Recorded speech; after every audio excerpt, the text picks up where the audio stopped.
Jamiyatning buguni va kelajagi, ta'lim-tarbiya tizimidagi islohotlarning muvaffaqiyati ko'p jihatdan ustoz va murabbiylarga bog'liq. 1-oktyabr o'qituvchi va murabbiylar kuni munosabati bilan Guliston tumanida Ustozlarga ehtirom shiori ostida bayram tadbiri tashkil etildi.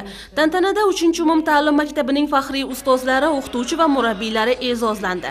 Tadbirning ochilishida mamlakatimizda o'qituvchi va murabbiylarning obro'-e'tiborini yanada oshirish, yoshlarni bilimli, kuchli va albatta baxtli bo'lishlari uchun barcha sharoitlar yaratilayotganligi alohida ta'kidlandi.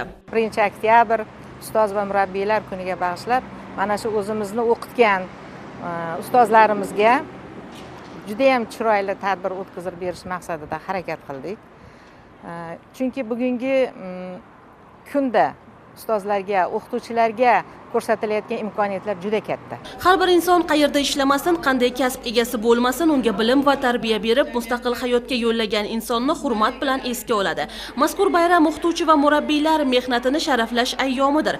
Shu kuni maktabda qator yillar yoshlarga ta'lim-tarbiya bergan faxriy ustozlarning xotirasi yod etilib, videorolik namoyish etildi. Tantanali marosimda umumta'lim maktabi o'quvchilari tomonidan she'rlar guldastasi taqdim etildi. Milliy kuy sadolari ostida yangragan raqslar bayramga haqiqiy tuhfa bo'ldi.